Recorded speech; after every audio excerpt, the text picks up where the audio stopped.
All right, welcome to The Explainer. Today we're going to unpack the epic story of American manufacturing, how it rose to dominate the entire world, and its long, tough struggle to survive. Let's dive in.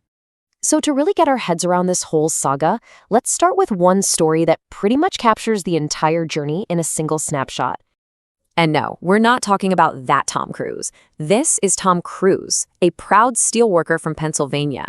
And back in the 1950s, he was the picture of American prosperity. A solid job, his own house, a car in the driveway, and a secure retirement all lined up. He was the living, breathing embodiment of the American dream, a dream built on steel. And this slide really tells the whole story, doesn't it? On the left, you've got Bethlehem Steel, an absolute industrial titan that built the Empire State Building and America's entire wartime fleet. And on the right, that's what stands on its old factory grounds today, a casino. The company went bankrupt in 2001. So the big question is, how on earth did we get from there to here? Okay, so to understand the fall, you first have to appreciate the incredible heights that were reached. And it all kicked off with this one brilliant, revolutionary idea from way back in the 18th century. So, way back in 1798, a guy named Eli Whitney comes up with this concept for making muskets. See, instead of one master craftsman building one gun from start to finish, you could have lines of everyday workers just making thousands of identical triggers or barrels or stocks. This was the spark. This was the birth of mass production. And believe me, it changed everything. You fast forward to World War II, and that system is now an absolute juggernaut. The U.S. became, without a doubt, the factory of the world. Just to give you an idea, in shipbuilding alone, America was operating up to 2/3 of the entire world's fleet after the war. I mean, it's hard to even wrap your head around that level of industrial might. So how did this happen? Well, it was a perfect storm, really. For one, America's biggest competitors in Europe and Japan were literally rebuilding from rubble. Energy was dirt cheap. You had strong unions that fought for and won really great wages and benefits. A high school diploma was your ticket to a solid middle-class life. It was, as one author called it, an unrepeatable historical exception.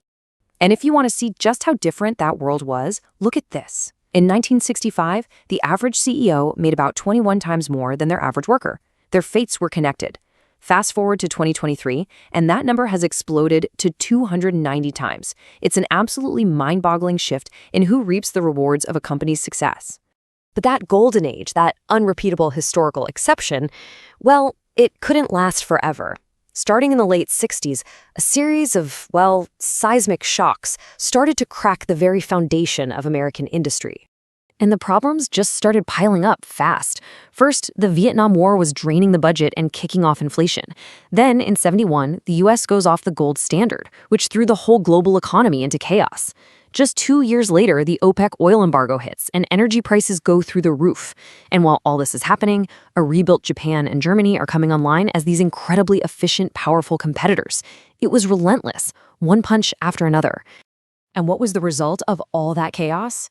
Well, American companies, now struggling with debt and higher costs, started cutting back on the one thing that had made them great: investing in the future. Money that should have been going into new factories, new machines, new ideas, was now being funneled to Wall Street to keep shareholders happy, while their rivals across the ocean were busy innovating.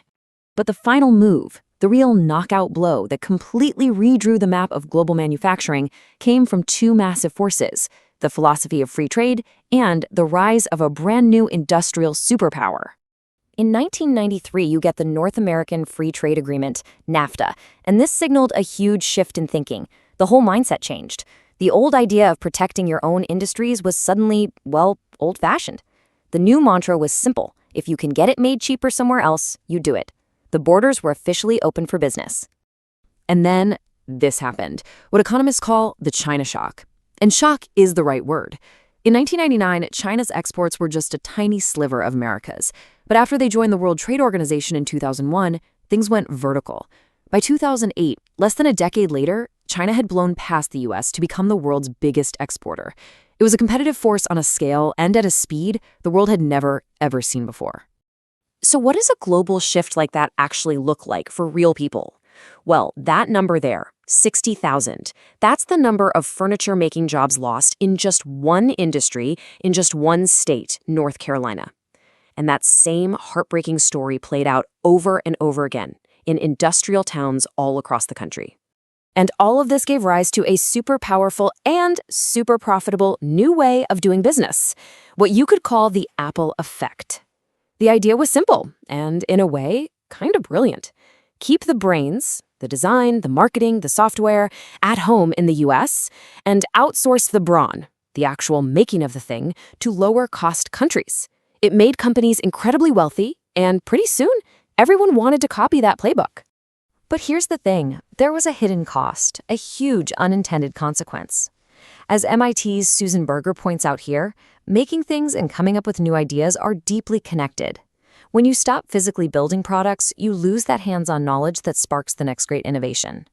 By offshoring its factories, America was also, without realizing it, offshoring its future ability to innovate. Which, brings us right back to today, to an American economy that our steelworker from the 1950s, Tom Cruise, would probably barely even recognize. I mean, look at this. The shift is it's staggering. Back in the 50s, manufacturing jobs made up about 35% of all private sector work. Today, it's under 10%. We've fundamentally changed from a nation that makes things to a nation that provides services. And this, of course, lands us squarely on the biggest political question of our time. We hear the slogan constantly, right? But after everything we've just walked through, is it actually possible to turn that clock back? So, what's the real game plan? Well, experts will tell you that the easy answers, like tariffs, probably won't reverse decades of change. The real potential solutions are huge, long-term undertakings. We're talking massive, China-style government investment into strategic industries, a complete overhaul of our workforce training for the high-tech factories of the future, or this idea of indirect reshoring, bringing jobs closer to home, but maybe not all the way home. None of this is a quick or easy fix. And maybe that's the real takeaway here. The conversation can't just be about bringing the old factories back. Because as things like automation and AI completely rewrite the rules of the game, we have to ask a much bigger, much more important question. What does the factory of the future even look like? And in that new world, who gets to have a job like the one Tom Cruise once did?